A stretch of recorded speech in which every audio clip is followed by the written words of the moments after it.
morning, everyone. Welcome to another episode of the Warholy Talks Disneyland podcast. As always, I am your host, Warholy, here to talk about everything Disneyland and Disney related within those topics. You know what I mean. You've heard the previous podcast before, I'm sure.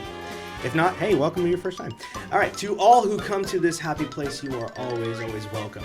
Well, tonight is the fourth episode of the podcast. The last one, I believe, was on May 31st of last year, which was the same night that Galaxy's Edge opened, actually.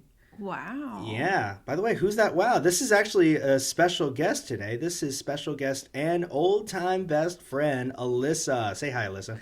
Hi, everyone. How are you doing tonight, hon? I'm doing well, thanks. How are you? I'm doing perfect. So, Alyssa and I have actually been best friends for over 10 years. I want to say 13, maybe? Yeah. You were how old? Actually, it was 13 years because I was 13. Oh, wow. And you were 12, I think. Yes. Possibly. But anyway, we first became best friends at the Boys and Girls Club. Mm-hmm. And even though we didn't go to the same schools, we try to keep in touch as much as possible. And I'm so glad that we're, keeping in touch right now, especially because about a couple weeks ago, we finally did an entire day of being together at Disneyland. It was a best friends day, and it was one of the best days ever. Would you agree? Oh, yes. Definitely. Very awesome. Actually, by the way, this Thursday is going to be your birthday? Friday. Oh my God. Forgive me. I apologize. I thought it was Thursday. No. Okay, well, you do this all the time. I do. I have this thing where I do this all the time where I forget the exact day of her birthday. This is just so embarrassing of me, I'm sorry, but happy early classic birthday. Daniel. Yeah, classic me. Happy early birthday. Thank you, Daniel. Very that means awesome. a lot. Oh, goodness. So usually the way we start off this podcast is getting to know our special guest of the night, getting to know her through, through the topics of her love for Disney and Disneyland, just anything Disney related in a sense. So we just start off with the traditional, 4 questions. So are you ready for these questions, Alyssa? Bring it on. All righty. So the first question for you is, what is your favorite ride or attraction at any of the Disney parks? I've always loved Pirates of the Caribbean. Mm-hmm. Caribbean, however you want to say it. Tomato. Exactly. Sparrow. No. Yeah. Anyway, tell me why you love that why you love that ride in general. Why does it connect with you so much? Why does it appeal to you so much? It's hard to say, but I love the atmosphere. I love that the Blue Bayou is right there, and it just takes you to, New Orleans, and then you go underground, and it's completely pitch black, and then you hear the music at the end, and there's just something about all the transitions that makes it so magical for me. Right. Yeah. And I don't know. Also to mention, like all those audio animatronics just surrounding you, just telling you a story of what you're going through. Right. And isn't it the last attraction Walt Disney worked on? Correct. It was one of the last ones. That one and the Haunted Mansion as well. Oh yes. There's actually footage of him on I believe one of the last few episodes of Walt Disney hosting the Wonderful World of Disney, or at least the Wonderful World of Color, where he talks about at least with one of the Disneyland hosts, the Disneyland VIP hosts, or whatever, I always forget their names, but anyway, he goes through a quick walkthrough of what we are to expect with the rides with both Haunted Mansion and Pirates of the Caribbean, and it's really cool to see all the audio animatronics, not in the ride yet, just still being tested out, still within its robotic skeleton form. It's really some interesting footage to see here and there. It's really fun to see. It's really nice. So absolutely. Yeah, for sure. Goodness. Okay, well, actually, this is a curious question. Have you gone on the ride before they added the whole Jack Sparrow feature? Yes. Do you like it with or without Jack Sparrow? I like it with Jack Sparrow. Okay. Adds a little more taste to it? Yeah. Yeah, it's very nice. He's a fun character. He is. Thanks to Johnny Depp always portraying him. Oh, yeah. Nice. It couldn't be played by anybody else but him. Also, even though it's just one of the few, I think it is the best, at least the movies, it is the best ride to movie adaptation that we've all seen, because there's the Haunted Mansion from ride to the movie, and then there was the whole Tomorrowland from attraction to movie, and now they're coming out with Jungle Cruise, and I don't exactly know what to think about that, to be honest. I'm like, Dwayne Johnson, Yeah. nothing against him, it's just that he's in too many movies. Right. I did like him in Moana, though. Oh, It's very okay. nice. It was very good. Oh, this is another random thing. I don't think I even texted this to you. So remember how we were mentioning that, I finished the first Guardians of the Galaxy? Yes. I finally finished the second one about a couple days ago. I love it more than the first one. Really? Yes, and you said you loved the first one more than the second one, correct? Yes. Why is that? I just want to know, why is that? I felt like the second one was a little too extravagant with, Chris Pratt's character becoming a god, and I mean, I don't. Spoilers for those who Oh, sorry. haven't seen it. No, it's okay. Go on. I just felt like it was trying too hard. To try to show a background of his story? Yeah. Okay.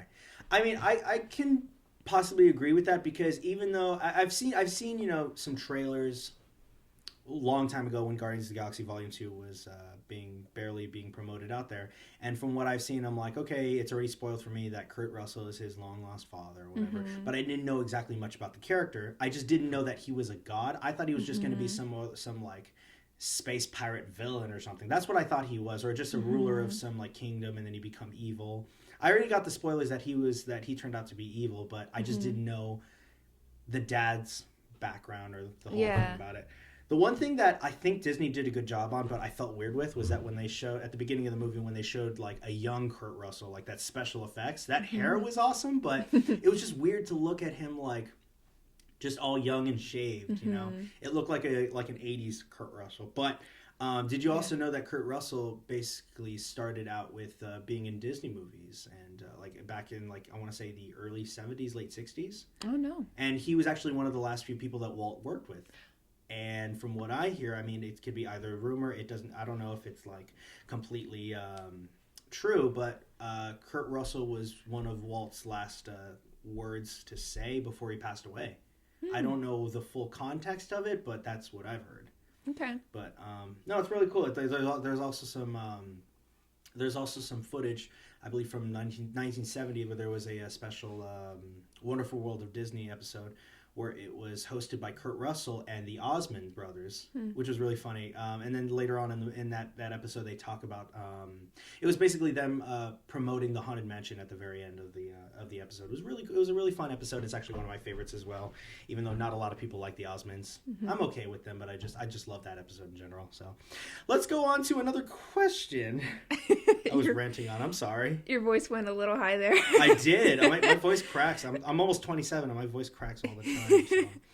So what do you miss at Disneyland, or because you've only been to Disneyland, Disney California, right? Right. What do you miss from either of those attractions that's not there anymore? I would say the Tower of Terror. I wish I could say I miss it too, but I never got the chance to ride it. I mean, I don't know how I feel. I mean, even though I love the Guardians of the Galaxy now, I just don't know how I feel about the ride being changed into that unless I ride it. You said you've ridden the Guardians of the Galaxy? Yes. Was it good? It's very good. Yeah? It's very bouncy. More bouncier than the Tower of Terror was, yes. Because you told me that the Tower of Terror only drops once or twice, or maybe more than twice, but it didn't feel as bouncy as the Guardians of the Galaxy. Okay, how does the whole visual effects hold up in the new ride? Oh, it's fun. They have different, I guess you would say, storylines in each one, or. So it's always a different monsters. Experience. Yeah. Oh, okay. That I did not know. I'm gonna have to try that out then. Goodness. Yeah. Anything else that you miss in either of the parks? The Aladdin show. We talked about that when we were at Disneyland together, and they made a huge mistake with that one. I agree. I haven't even seen Frozen. It's just a common thing for me to hate Frozen, but yeah. There's too much of it. There's Frozen on Broadway, and they just came out with another Frozen movie. It's just too much. Not only that, but I think there was also a rumor that they might change the entire Hollywood area into some sort of Frozen themed thing. It's just a rumor, or somebody was talking about plans from a Disney page that I saw. I don't think it's a good idea at all. No, I don't either. Mm-mm. But no, I never got the chance to see the Aladdin show. I really wish I did. You missed out. I did miss out, but at least there's some YouTube footage out there that I've told you some really cool stories about that. Not the same, but... No, I mean, it's not the same as seeing it in person. I agree all the way, but no, I just wish I had that experience. Yeah. You know, seeing that there. By the way, there's also a couple things in like later on in the podcast that we'll talk about that have to do with attractions that aren't specifically at Disney California anymore. But as a little cool heads up, there's somewhat of an attraction or something that's not at Disney California that hasn't been there for a long time that they're bringing back in about a matter of I think maybe a week or two, and it's going to be there till late April, and I am so excited for it. I think we may have talked about it before, but I am so excited to go on. Okay. Anyway, moving on to the next question. What do you think is your best or even worst experience at either of the parks? What are some of the memories that you can always look back on that you just remember the most? Well, growing up, I would go to Disneyland for my birthday. So that was really special. And they used to have a deal during that time. And so my birthday is in February, and it was this Friday. Yes, that's right. You mentioned that. Anyways, yeah, they just had really good deals growing up. So my family and I took advantage of that, and those are some of the best memories I had. Do you remember when Disneyland would let you go into Disneyland or into the parks for free on your birthday? Yes. Yeah. Yes. I got that chance too when I was 16. A lot of fun. I guess it was like they also said you have to prove it with your birth certificate or whatever ID. Oh, right. Young, so I mean, I understand why they're doing it. It's a guest handling issue. It's a security issue as well. But yeah, they used to let you in for free on your birthday. I miss that so much. Yeah. A lot of fun. But then again, I don't have to miss it that much because we already have annual passes. We can go anytime we want. So, right. Goodness. Do you plan to go on your birthday? Not on my birthday, but the next day. Nice. On a Saturday. Nice. Yes. On your sister's birthday. Yeah, and your girlfriend's. And Rachel's birthday is coming up. I'm sad that I'm working, but you know what? Right after I get off work, we're just going to celebrate more with Rachel's birthday, but it's going to be so much fun. Yes. So I hope you guys have a lot of fun celebrating both your birthdays. Thank you. Quick question. Are you guys still Club 33 members? No, we're not members. But tell me about this Club 33 experience that you have that I'm still very jealous over. So tell me how it all started and how, how many times you visited and all that. So. Yeah, sure. We only went once, but my mom got the hookups from one of her customers while she was working at BMW. Okay. Yeah, and so we were able to go for my sister's 16th birthday, I believe. Okay. And it was my 18th, so we're 2 years apart. And oh my goodness, it was amazing inside, just so beautiful. 5-course dinner, of course. Nice. Do you remember what you had for dinner? No, but I took a picture of the menu. Yeah, because they're very tight on their security in there too. You cannot take pictures all around the place, can you? Oh well, I did. Well, you did. You have to be sneaky about that. Right? I don't remember being sneaky. I thought it was a whole thing where you can't take pictures all around and show it around anywhere. But luckily I have seen pictures, and I'm still upset that you can't just go in, Yeah. So, oh well. Anyway, next question. Which character do you feel the most connected with, or at least which Disney character do you choose to be? If you feel, which one do you just connect most with? I would say I connect, as far as princesses go, I would say I connect the most to Princess Belle. Okay. Or I guess she's not a princess. But anyways, just because she's a very kind person, she's beautiful inside and out. She's very intelligent. Very. And loves everybody around her deeply. That's totally you, actually. Look at that. Yeah. Very cool. Thank you. At least have you ever had a Gaston in your life? No. Goodness. Oh, man. Thankfully. No, of course. Did you hear about that award that Gaston won? No. It was called the Nobel Prize. Oh, Oh, wow. Dad jokes. That was a good one. I've seen so many YouTube videos of characters interacting with each other, and I think Mad Hatter once mentioned Bell having running a restaurant called Taco Bell. I was like, this is so silly. This is stupid, but funny at the same time. Oh man. Oh goodness. All right, here's another one. Favorite food or treat or anything at the Disney parks. Ooh. I'm guessing there's a lot, isn't there? A lot of favorites of yours.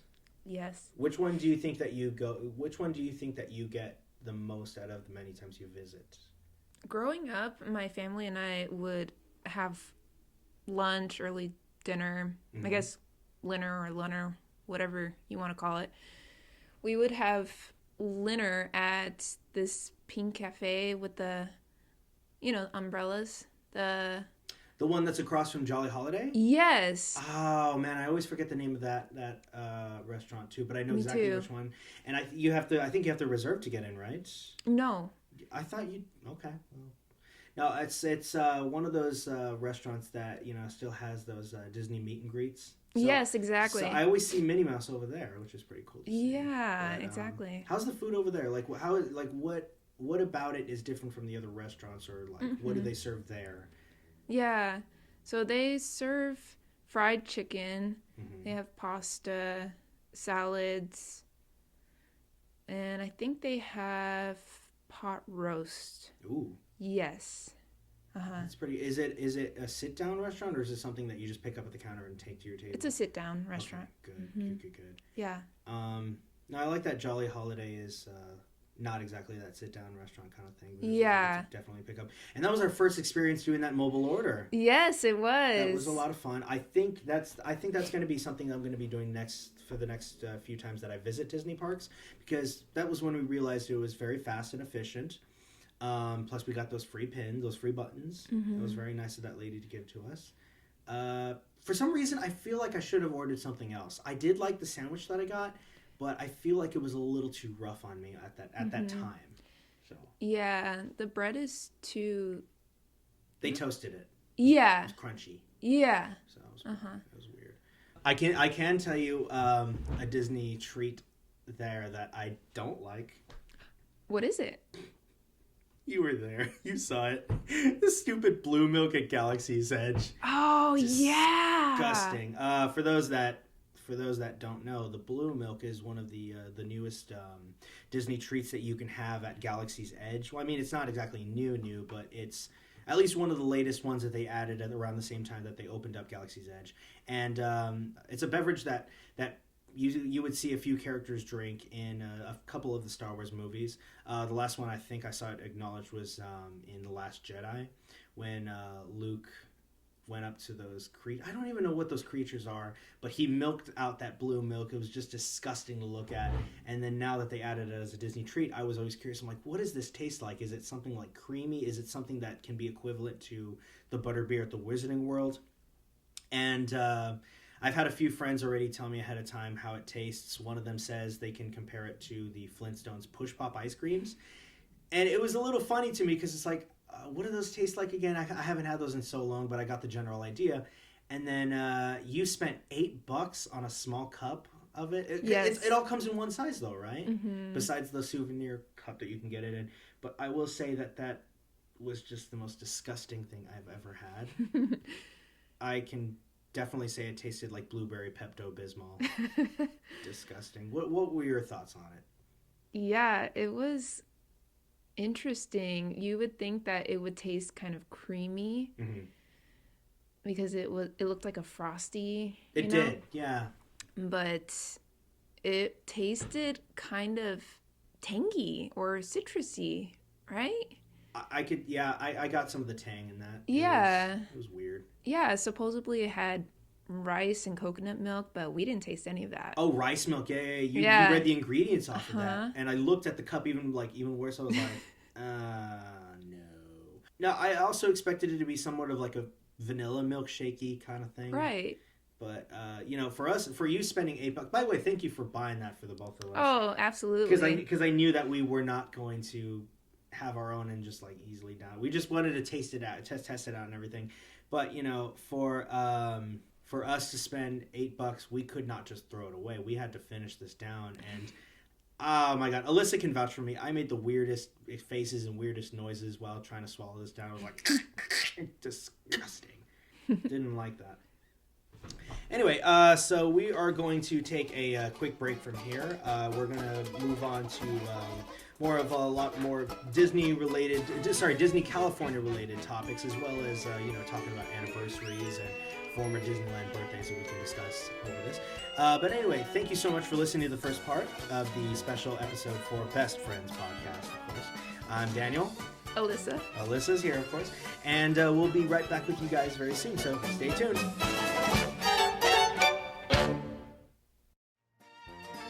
Hey everyone, hope you're enjoying the podcast. Just wanted to say thank you so much for tuning into this episode of Warholy Talks Disneyland, and a big welcome to anyone who would like to be on the next episode.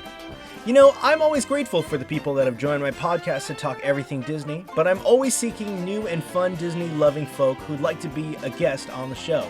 So, if you're up for joining, if you have a Disney park topic to discuss, or if you just want to hang out and talk anything Disney, then be sure to hit me up on my email address, which is warholytalksdisneyland@gmail.com.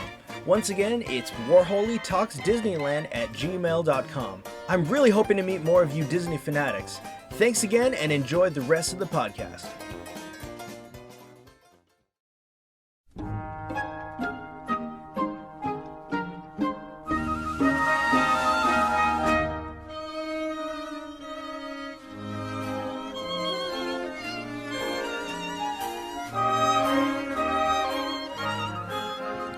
Welcome back to episode 4 of the Best Friends podcast, featuring myself, Warholy, and my best friend Alyssa. Once again, say hi, Alyssa. Hi. How are we doing since the break? I'm doing well. Doing well. Are you having fun so far? Tons. Tons of fun. Very, very awesome. That's so cool. I guess before we go into like what was prompted onto here, there was an idea that you had that we could talk about. What was this idea? Oh, yes. So Daniel here works at Universal Studios, so I was wondering how his experience working at Universal Studios has influenced his perception of Disneyland. That is an interesting question because, of course, a lot of people should know that Universal and Disneyland are completely different on its own, and in many different reasons. I think that Universal has been, or at least now it's been more of an all ages thing, but back then it had a demographic for like older people, because not a lot of kids back then were into some of the stuff that Universal used to have, because a lot of it was just more of like intense stuff that can scare kids. Obviously, Universal Studios is a lot smaller. It's built up into like weird different little spots. It's not one big connected park, because a part of it, which we call the lower lot, is literally on ground level with all the streets, whereas the main part of Universal Studios is up on a hill. And a lot of people have, at least a lot of guests that I've seen, they will ask me, it's like, okay, we're here, we're a little bit late. Can we still get a lot done in time? I'm like, yeah, you can get more than everything. You can get everything done in time, just as long as the lines look pretty fair. I mean, if on slow days, you can finish Universal Studios within maybe about 5 or 6 hours if you're going to go back to back with different attractions. But Universal Studios is more of a movie themed, like the whole magic of making movies itself, behind the scenes and all that. When it compares to Disneyland is more of this connection to your childhood, just connection to the sense of wanting to have an adventure out there on your own. I mean, of course, some of these adventures in this childhood is, of course, influenced by the movies the animated features and different live action movies that Disney has either made or at least owned, or at least, been a part of. But Disneyland is just more of just the connection to an imagination, adventure through your own imagination, and that's the best way I can compare it to. I mean, is there any like other detailed things that you want to know that I can answer for you, or? No, that was great. I hope so. I will say that there was a time where Universal did kind of it's tough to say, but or at least kind of mean to say, because I love this is ironic. I love Disneyland more than Universal Studios, but I just hope that doesn't. I hope that's not held up against me at my work, at the job that I'm working at right now. So I'm sorry, everybody. What was I getting? Oh yeah, so there was a time where Universal Studios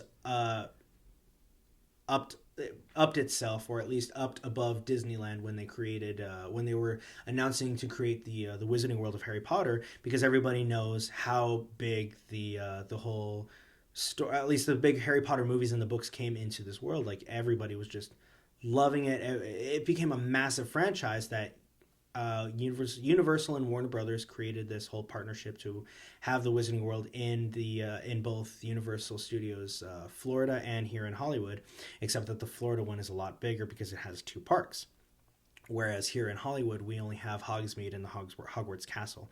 But man, I remember everybody was just, it's still to this day, everybody comes in with their whole, Hogwarts gear, whether they were dressed up as, just different houses. Some people dress up as the characters themselves. And then I guess Disney tried to catch up with Galaxy's Edge. And I remember the whole hype for Galaxy's Edge itself.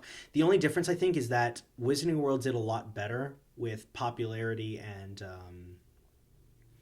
I guess, expectation. Because remember when Galaxy's Edge opened, everybody was excited for it, but then it became, and it just got quickly just emptied itself, or it just became quickly slow. That's the best way I could put it, here and there. I mean, what do you think you like better, Galaxy's Edge or Wizarding World?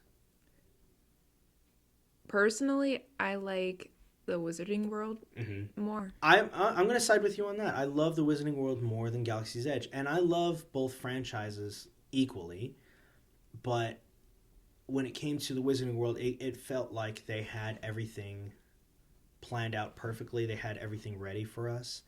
And, it's still, it's not that Galaxy's Edge doesn't have an interactive thing, but when it comes to the Wizarding World, they do have the interactive, of course, practicing your spells, because it's something where you actually have a wand to practice spells with, whereas, when you're in Galaxy's Edge, the equivalent to a wand is a lightsaber, but you don't see many people going around like fighting with lightsabers, because that can cause a hazardous thing, I guess. And I'm not saying that's the reason why Galaxy's Edge was like not doing such a good job in the beginning, but also the other thing was that Galaxy's Edge with their interactive stuff is where they have the Disney Play program, where you can use that app to interact with all the different things around Galaxy's Edge. But then again, over time phones will lose their charge. They will not work that well, whereas the Wizarding World, the wand does not have any charge. It just has a little, spoilers, it has a little sensor at the tip of the wand that is connected, or at least read by another sensor in whatever window you're trying to do a spell on. Now, I can't compare the rides just yet from both parks, because I have not done the rides at all yet for Galaxy's Edge.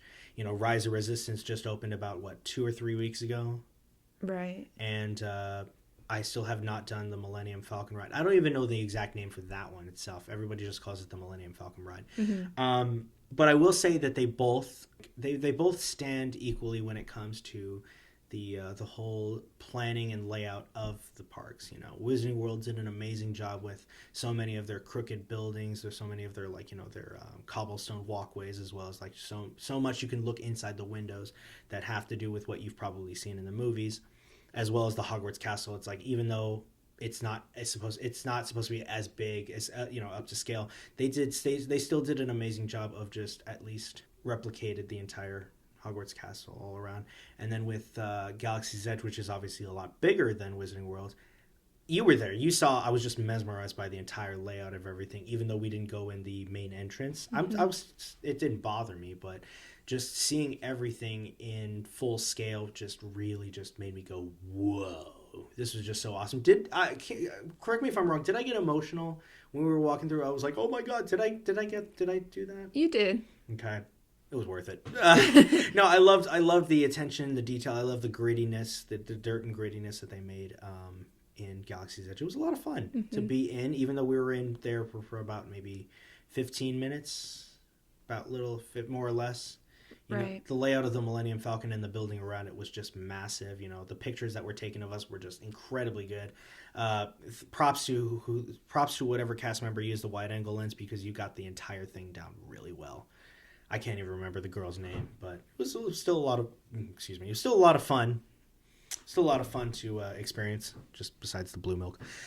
Also, you know what? I think another thing that Galaxy's Edge kind of ups on Wizarding World is the character interaction. Because, of course, they have Kylo Ren walking around stormtroopers. I haven't seen Chewbacca because I heard he walks around too. But actually, the first person we saw walking in was Rey. Mm-hmm. That was a pretty cool thing, you know, her coming up to guests, seeing how they're doing. That was a really cool thing to see. But then I think that the whole Kylo Ren experience is a lot more fun to be a part of because he, you know, just points out to a guest in the distance, tells the stormtroopers, "I want him," and the stormtroopers like, "You are requested by Kylo Ren." That was really cool to see, but at the same time, because I was like, don't look at me, Kylo, please don't look at me, I'm just gonna stand in the distance, don't put me on the spot here. It was still a lot of fun to see. At the same time, I was like, please look at me. Since when are you shy? There are times where I can be shy because I don't know how to react to certain things. Because if he were to say, "Have you seen the Wookiee?" I would have been like, yeah, over there somewhere. I don't know. If I had something more clever to say, then I would have definitely come up with pride. Just like, yeah, he's fixing the Millennium Falcon. I don't know. Mm-hmm. That's not even clever right there because I can't come up with things on the spot sometimes. But no, I think when it comes to, you know, like I said, comparing Universal to Disney, there's a lot of different things, but the one thing that people can compare most to is Galaxy's Edge and Wizarding World.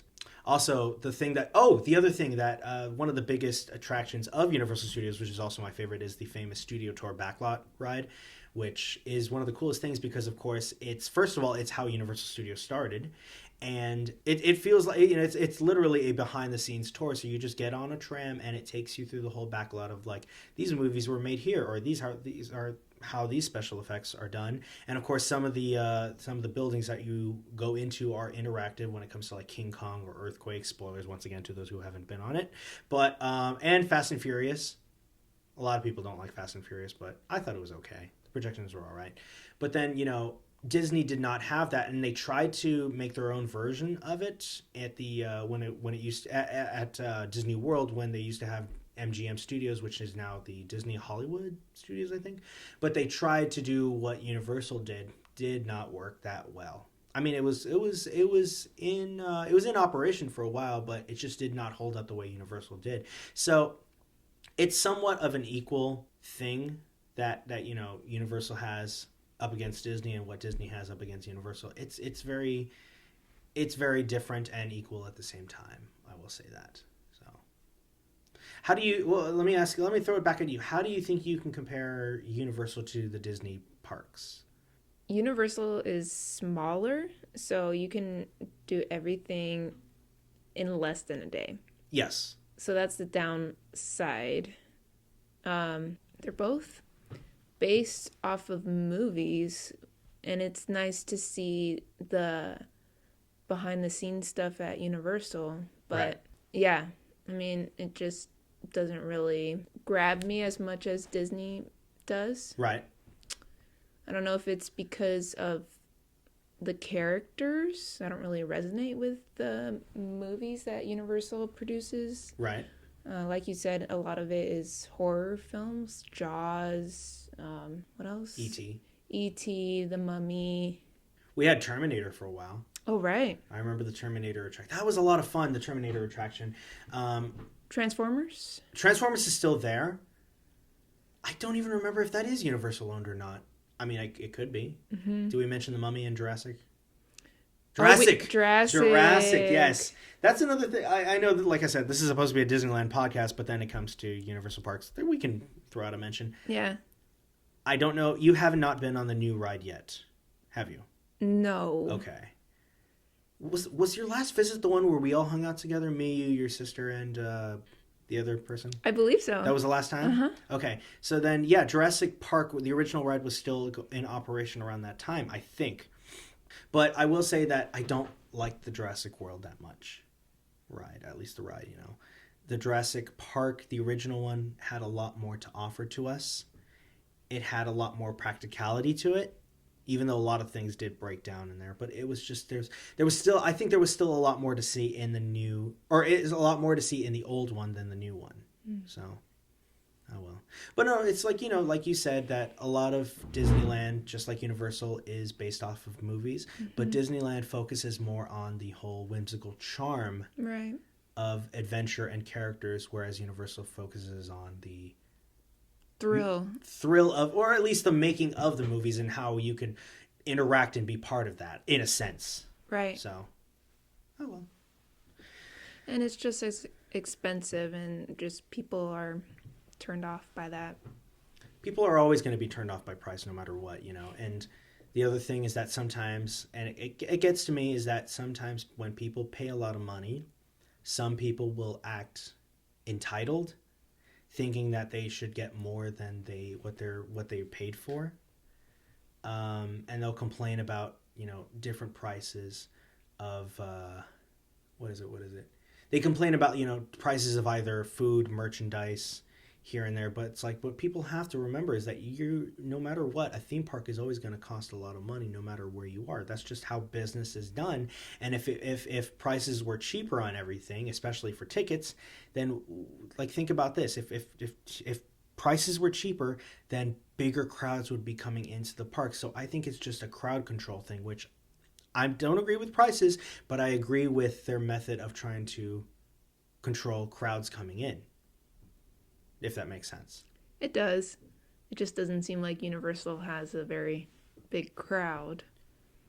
But you work there. No, I agree. They don't exactly have, especially, you know what? They're even, I would say, just the size of it, especially the front entrance of Universal as compared to Main Street. Overall, it's just the crowds are not as much as Disney. But when you're opening, like, for the first couple hours, it feels like a lot of people are coming in. But that's only because the spacing of the entrance is a lot smaller, which means it feels a little more jam-packed. No, just Disneyland has a lot of things under control. And so does Universal, but just that's why we have or that's why the prices can be up and up sometimes, because of one of the things is crowd control. That's it. So supply and demand. Anyway, so let's go into more of the topics. Let's focus a little more on Disney California, if that's all right. So the thing is that February 8th, which is Rachel's and your sister's birthday, they shared the same birthday that Disney California opened up. I remember that. That's right. 2001. 2001, that's right. It's going to be 19 years. They're going to probably make a bigger deal about it next year in 2021. But still, it's like, why can't we have a little topic of, like, their anniversary coming up? So yes, it opened up in February 8th, 2001. It was originally planned to be the West. It was originally planned to be known as Westcott, the western version of Epcot. Didn't work out. Plans, of course, changed. Of course, when Disney California opened, it looked a lot different than how it looks today, because they probably didn't have a full realization of what they wanted in the park. So it was more just, it felt like more of an homage to the whole grand beauty of California itself. Of course, you would see, like, the Golden Sun. You would see, when you walk through the entrance, you would see their homage to the Golden Gate Bridge that the monorail would use to pass through. Gosh, what else? They had the farming and agriculture area of Disney California, where Cars Land is now. They still have their Hollywood studios set there, even though there's a lot of things that did change, which is one thing that I'm actually going to talk about. What else was in there that's not there anymore? The Ferris wheel Sun, that used to be there. Mm-hmm. So wait, was it? No. Was it on the Ferris wheel? Yes, it was. Ferris wheel and everything. What are the things that you remember about Disney California, like, in your, like, first experiences? What do you remember from that? I remember going on Soarin', probably for the first time. I don't know, but anyways, I don't know if they still do this, but I want to say it was Mickey or Minnie, and they were doing photo shoots next to a plane, and so my sister and I got to take some pictures. And this was down the street. This was down the way from Soarin' over California. It was right next to Soarin'. Right next to it. Yeah. Well, the thing is that they still do Disney meet and greets in front of that plane. Oh, okay. Because when I went the first time this year, they had Pluto there, and I took a few pictures with him, and I'll post that up on the podcast for everyone to see. But they used to have, I'm pretty sure they'll still do meet and greets with the different characters. But when I went, it was Pluto. But when you were there, what you remembered was Soarin' over California, right? Yes, that's right. That was what it originally used to be. Where now, for those who don't know, it's now just Soarin', or at least people will call it Soarin' over the world, where you get to fly over the different biggest, not monuments, but just the biggest important things about the world. You get to fly over that, where it comes to like the Eiffel Tower, the safaris of Africa, or at least the beauty of Africa, the Taj Mahal, the pyramids, a lot of different things that you would fly over. So, well, since we're bringing up Soarin', that's the thing I actually wanted to talk to you about. I believe starting in about a week or so, they're bringing back Soarin' over California. Yes. Isn't that crazy? I just earlier today I just got that news. They're bringing Soarin' over California back just for about a few months. Like I said, probably at the very end of April, after because Rachel's going to be with me again in April. So she's going to be here in time to see how it used to be, how it was originally shown to us guests before they moved it to Soarin'. I don't even know why they changed it to Soarin', though. Maybe it was just they wanted to be more diverse on where you're flying over. I suppose. Yeah. Do you remember anything from Soarin', California? Do you remember the things you would see? I remember snowy mountains, so I want to say that was Yosemite? Maybe Yosemite or Mammoth. I don't know. Do you remember some of the river rapid runs? I was just gonna say that one. Yeah, the smell of the pine trees. That too. Yep. Yeah. You would pass by people on canoes, or at least wouldn't you call that canoes? Anyway, river boats or whatever. Or you just pass by all those people. That was a lot of fun to see. Of course, the Golden Gate Bridge you would pass over. I don't remember if you passed over downtown LA or not. That's at the very end. At the very end? Yes. Okay. Nice. I didn't. Right before Disneyland, the castle, where Tinkerbell. I don't even remember the castle being in Soarin' over California. Yeah. I only remember it being in Soarin' over the world. That's it. Nope. Oh man. So the one thing I do love about at least when I first saw this as a kid, it's supposed to make you jump, but there's a part where you're flying over these golf courses, and then you see these people just playing golf. One hits a golf ball and it flies right past you, and it just scares the hell out of you. You're like, what the hell is that? That's actually was so cool is that that was I think at the time it was Michael Eisner, who was the CEO of the whole Disney Corporation, who was the one that hit that ball. And then it flies past you. I didn't know that. Yeah, it was a fun little tidbit I loved learning about. But yes, that is the coolest thing right now is that they're bringing back Soarin' over California, but just for a temporary time. So if you're hearing this and if you already are a pass holder, be sure to check out what it used to originally be before it was Soarin' over the world, because there's still, there's kids who have never experienced that. Because it was probably gone by the time that they were babies or something. I don't know. But I'm really excited to see that come back. It's a lot of fun. I'm very excited for it. So let's talk about other former attractions that used to be over at Disney California. One that we mentioned was Tower of Terror. So, of course, that's based off the whole Twilight Zone series, which I've seen footage of it, which made me really want to be there and go be part of that. But now they changed it to the Guardians of the Galaxy ride. Was it Mission Breakout? Is that what they call it? Yes. Okay. Yeah, we talked about that earlier. Still want to try that out. So they also, in like at least the Hollywood area, they also had this interactive Who Wants to Be a Millionaire game. Did you know about that? No. Yeah, that was in one of the little auditory theaters in the Hollywood area where you just get to, instead of earning money, you earn points or something just to win the game. I don't know. But yeah, you get to be part of the Who Wants to Be a Millionaire game. I didn't experience that myself, but I remember seeing that as part of the one of the attractions.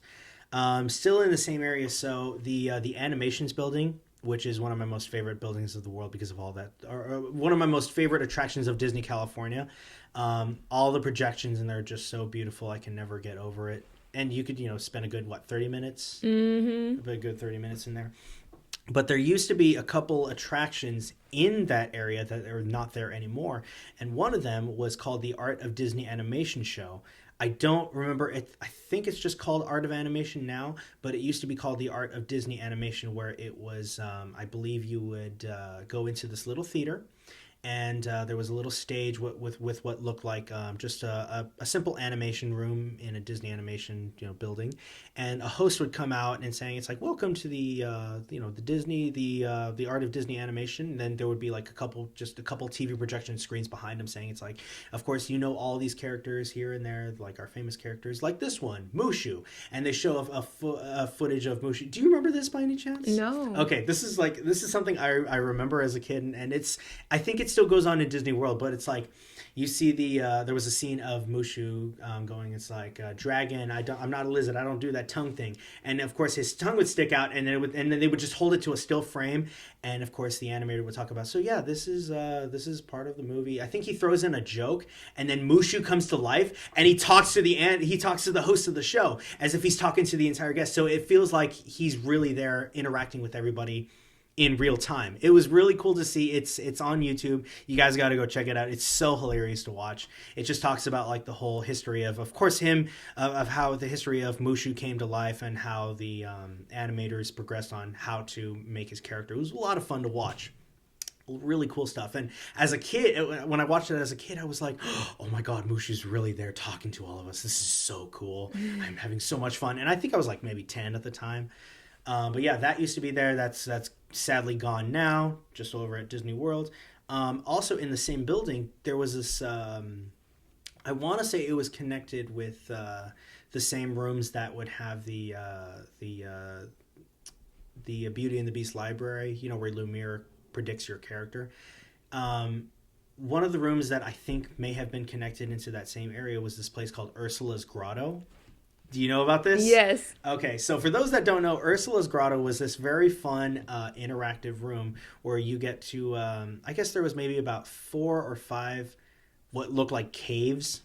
And at the end of this cave, or at least at the beginning of this cave, looked like a little TV screen or interactive touch screen thing. And at the very end was a little projection with what you would see Ursula. And she would say the idea of the whole attraction was that you would provide your voice for some of the Disney characters instead of usually hearing the original voice that goes on. But what Ursula would do is that, it's like, I'm going to take your voice, ha ha ha ha ha. And she would say, it's like, oh, you want it back, but you can use it on one of these Disney characters. This is not verbatim, obviously, but this is just what I remember. But you get to provide the voice for either singing or just dialogue for famous different Disney films. The one I remember doing with my dad, or at least I was terrible at it, but my dad was cool, was the one with the interaction between Simba and Scar. And I'm supposed to be the voice of Simba. Dad was Scar. I missed my cues. It was so terrible. My dad was fine at it. And of course, the coolest thing was that they would play it back to you. And the quality was really good. I was like wondering where the microphones were, but I guess they were close enough to just capture your voice really well. But they would play it back to you, and sometimes it would just be so cringy to watch because you're like, oh god, that's how my voice sounds and everything. And at the very end of that little attraction, like it was made personally for different people who wanted to try out. But at the very end, Ursula was like, oh, you want your voice back? Just fine, take it. I don't want it anymore. It sucks. But do you remember the Ursula's Grotto? I do. Okay, so like, do you remember doing any different movies, or did you sing for any of them? I don't remember. I just went one time. One time? And it was actually before they closed it up. Okay. Oh, yeah. That was soon before it closed up. Uh-huh. So a couple years back. Do you remember what you did? Mm-mm. You don't remember what you provided a voice for? No. No? Oh, but at least, I do miss that. That was a lot of fun. Mm-hmm. I didn't, at the time, I thought that this was something very innovative and new for a lot of guests to experience, but I guess they just took it out too soon, maybe, because well, what is it? 21 years. So it was probably around for maybe about a good 15 years until they changed it into the frozen meet and greet, because I think that's where it was. Oh, no, no, no. I said it was near the, I think it was near the, No, I think you're right. I think that's where it is. where the frozen meet and greet was? I believe so. Or is?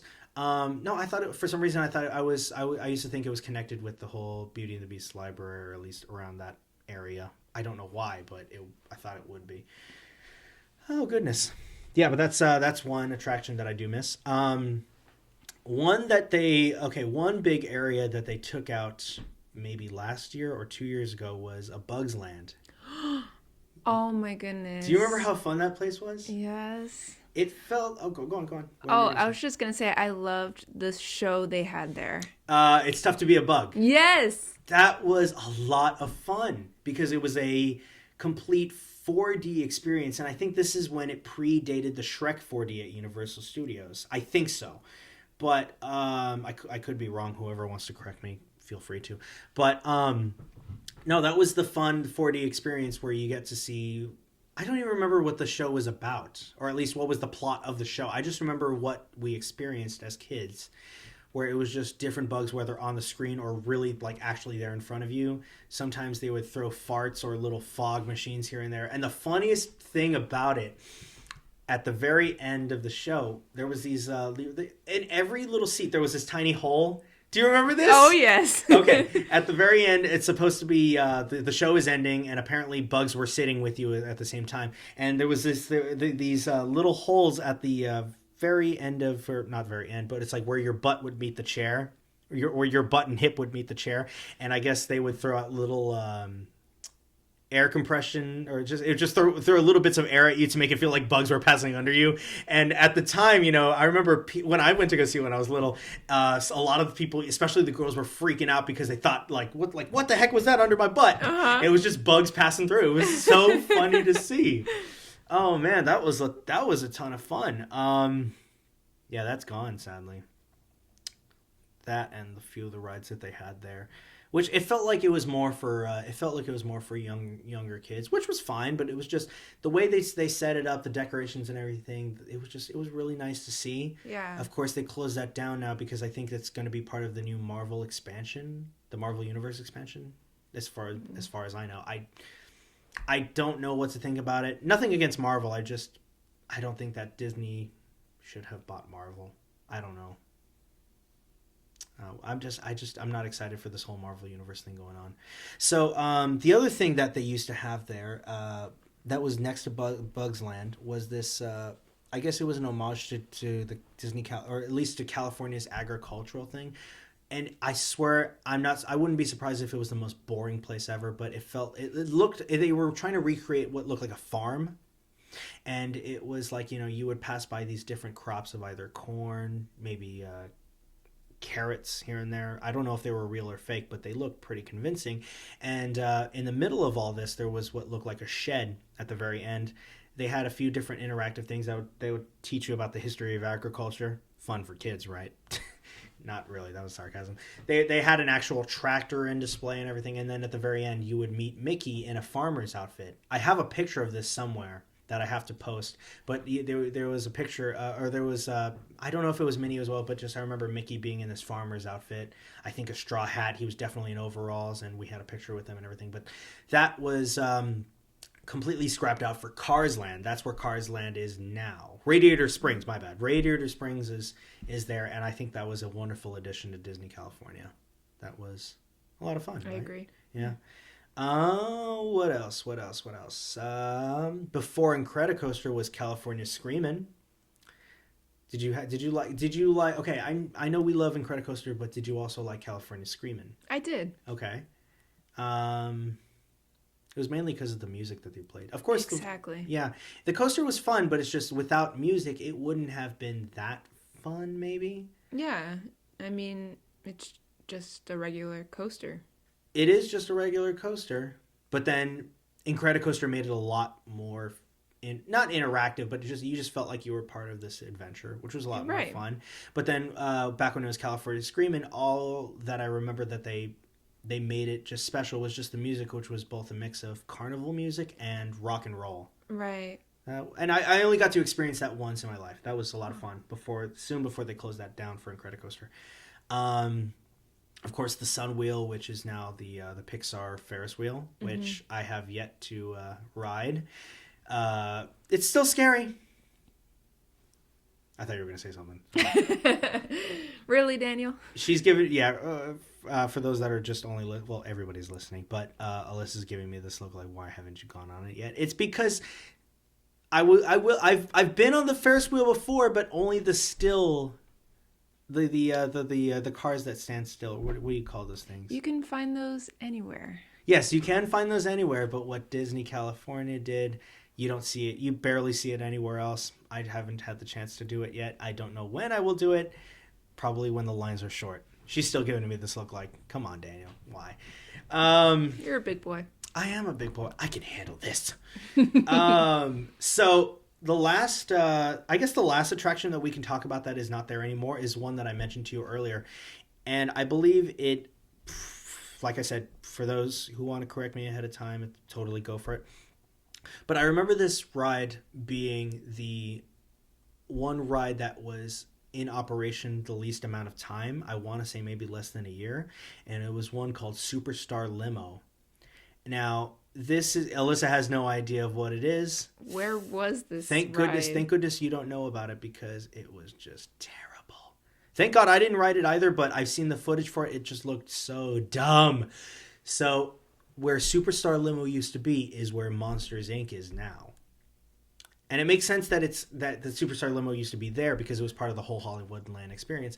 And so what it was, of course, it was supposed to be just another dark ride, just like what you would see in Fantasyland, except you would be in, I guess you were playing the role as this new Hollywood hotshot that everyone's loving you for. It's like, when you know how those Hollywood actors would be in their prime. It's like, oh my God, everyone wants to take a picture with them because they're probably in some sort of movie that did so well. But I guess that was the idea, that it's like, oh, you're the new Hollywood big time star, and now you have to go to your world premiere show, and you have to get in this limo, and it's going to take you around. And it was so weird because there was a little TV screen. I'm just remembering what I saw in the footage. I know I'm not going to get to detail, folks, but there was this little TV screen in your car. And it was supposed to be like your agent or something, like this big burly guy. I guess he's got somewhat of a goatee. No, not a goatee. A stubble or whatever. Oh, okay. I guess that's what it is. But just some like big fat producer with a cigar. And it wasn't animated. It wasn't an actual person. It was a puppet. It looked so weird. I should show you pictures whenever you get it. I'll post pictures too. It was like the weirdest thing. But he's like, yeah, you have to be at this premiere, Hollywood hotshot.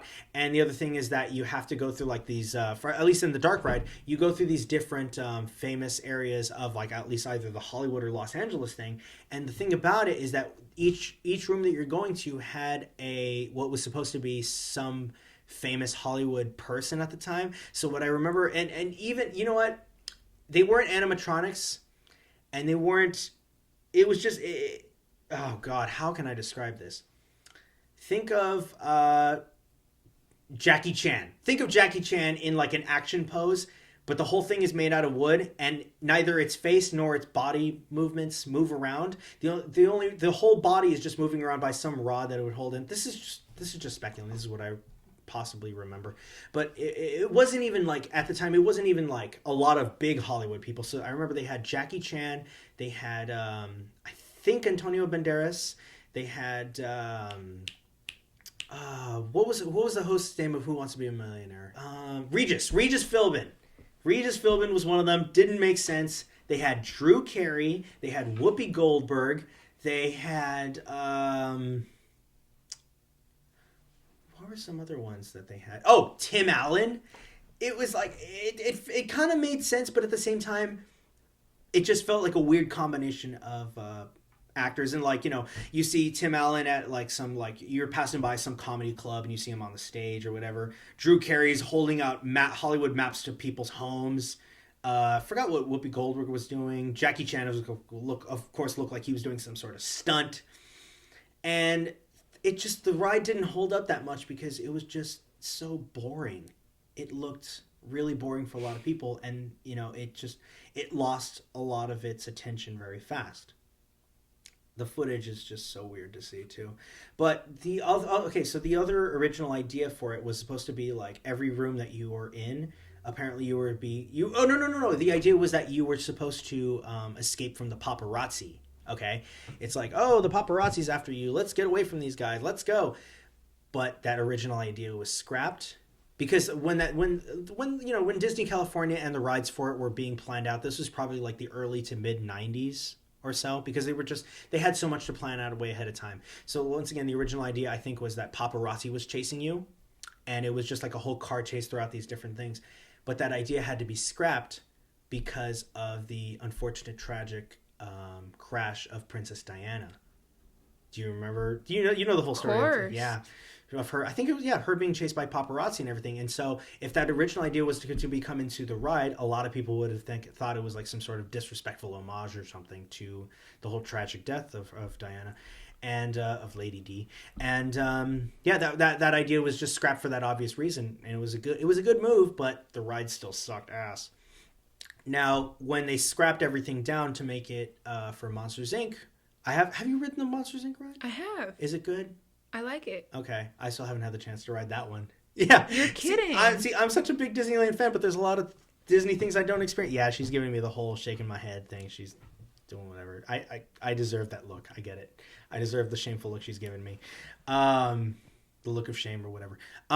So the thing is that they scrapped down so much of the ride, but because of like, I guess, cost issues, they recycled some of the things. So there would be like, for example, some of the I think it's the CDA, Child Detection Agent. Of course, in the Monsters Inc. story, some of those agents or whatever, the poses that they're doing in, they are the original. They are the original figures for what Superstar Limo used to be. So there's probably like one agent that's probably going like this, and I think that may be Jackie Chan, the original stuff. Or there's one that's probably going like this with just like one leg up and like both hands up. That was supposed to be like Drew Carey holding the Hollywood maps or whatever. And it's just it was a good idea that they recycled them, but it's just, yeah, Superstar Limo did not do a good job at all. It was terrible, very terrible. And I'm glad you don't remember that. Yeah, it didn't last that long. Not at all. Not at all. Oh man. So anything? I have a feeling Monsters Inc. won't last very long either. Do you think it's because it's not being acknowledged as much these days? Okay. I mean, not to say that it's a bad movie. It still holds up. It's still an adorable movie. But do you think? I mean, I still haven't gotten the chance to ride Monsters Inc. But is it just less lines now, or? Oh, majorly. Yeah, I remember when it first opened, my family and I waited 3 hours to get on the ride. Was this just recently opened? Yes. Okay. 3 hours. Yeah. And now I would say it's a 5-minute wait at most. And it's not a bad ride. It's very entertaining. It, captures the story very well. Right. But I think maybe it's the location and just the movie wasn't as popular as other movies are now. I would agree mostly on location, because think about where it's placed today, and what's near it is the whole Marvel heroes and all that galaxy. Of course, the Guardians of the Galaxy, the Frozen show. I don't even think the Frozen show holds up. I don't even see any lines outside that theater. Have you seen the Frozen show? I have seen it. Okay. Is it something where they line up inside or outside for? Outside. Okay. Every time I would be around there, I've never seen any lines. So oh wow. I always think it would be closed, or maybe it's just not at the right scheduling for whatever show's going to start next. Because it's like, what, is it a show every 2 hours, 3 hours? Yeah, that sounds about right. Okay. Goodness. Okay, what lasted longer? I mean, not as in terms of like from opening to closing, but like the show itself. What lasted longer, Frozen or Aladdin? I think Frozen is a longer show. Okay. Is it that they're just trying to get through the whole story that you see in the movie? Yes. Because I know Aladdin did that too. They did, but Frozen just doesn't hold out that much. Right. Yeah, like in Frozen, I feel like they can take out some of the scenes. Okay. I'm trying to think of like some of the troll scenes, Okay. But I have no idea what you're talking about because I've never seen the movie nor the live show. But no, I trust your opinion on there. I trust your your whatever you're saying. I don't even know words for that. What to say? Your feedback or whatever. No, but it would be interesting to compare the lines because I've only seen the Frozen show once or twice, and it was popular when it first came out, but I haven't noticed the lines now. Okay. Let me ask you this, because then I think that there's a reason why Aladdin would be a lot better than Frozen. Does Frozen have any comedy in it? Or is it just more about whimsical stuff and just about fantasy and singing Let It Go? There's a little bit of comedy with Olaf. Okay. And Princess Anna in the beginning. Okay. That's all I can remember. As in terms of comedy, right? Yes. So then that's probably why Aladdin held up a lot bigger, because of Genie. The person that plays Genie always has to improvise no matter what. And it's a lot of fun to see him improvise because he throws, no matter what like year you're in, he'll throw in like some sort of like reference that happened just recently around that time or something. And no, it just really held up because, of course, Genie, even though the movie's called Aladdin, it's more about the actor, or it's more about Genie just because of his comedy and everything. Of course, Aladdin will have its fantasy, whimsical stuff, but just to keep it in balance, Genie always added some sort of comedic vibe to it. And it was a lot of fun to watch, depending on what actor played Genie. Like I said, I haven't seen it in person, but I've seen it on YouTube. It's a lot of fun. I wish I was there. I especially wish I was there at the last episode, or the last time they had it, because it looked like so much fun. Because Aladdin show is like about 30 minutes to 45 minutes or so? Yeah, that sounds about right. Well, the last show lasted up to about maybe an hour and 15 because of the way Genie threw out extended a lot of things. And it was, a lot of people praised him for extending it because he was like somewhat secretly throwing out an acknowledgement to all the actors here and there. He did Robin Williams, right? Because he had recently passed. No, I don't think that they threw in any. Did the Aladdin show close after Robin passed away? Yes. I did not put that together. No, I didn't think I saw any Robin Williams tribute or anything to that. That would have been nice though, but then again, I wouldn't have. I don't think anybody would have been upset if. No, I don't think anybody would have been upset because the way that the live Genie is a little bit different compared to the Robin Williams Genie in a sense. So, anyway, yes, Aladdin was better. So let's throw in something like, as in our last part of the podcast, let's throw in a little bit of some history on like the upcoming days. What's today, the 3rd or the 4th? The 3rd. The 3rd, okay. I don't think I have anything on the 3rd going on. But I do have like a bit of history for the 4th, the 5th, and the 6th. So let's see here. So on February 4th, 1966 was the first time that the animated adventure for the Winnie the Pooh premiered for the, I believe it was the Honey Tree, I think it was. But this is the first time that we got to see Disney's adaptation of Winnie the Pooh itself, the animated version. And even though I guess some people will say it's like, oh, when did the Winnie the Pooh stuff come out? It said 1977, but that's only because it was the combination of like the previous 3 or 4 short films that came before 1977, and they just put it all into one big movie and they released it around that time. So that's why some people, or at least some online sources, will credit Winnie the Pooh as coming out in 1977. But in 1966 was the first Winnie the Pooh Disney adaptation that the public got to see. On February 5th, 1953 was the premiere of Peter Pan. It's very nice, very good. Love that movie. Do you love that movie? Oh, yes. Of course. And then February 6th, we do have a few birthdays. I don't even know why. The reason why I put up the 6th is, you're going to kill me for this. I thought it was your birthday that day. Oh, man, I'm so sorry. Man. I know. You know what? I guess we'll improvise. I'll look it up really quick on who you share some birthdays with for Disney-related people. But for the February 6th, Elias Disney, is Walt Disney's father, was born on that day. as well as Ronald Reagan, who was the one of the main TV show hosts for the opening of Disneyland in 1955.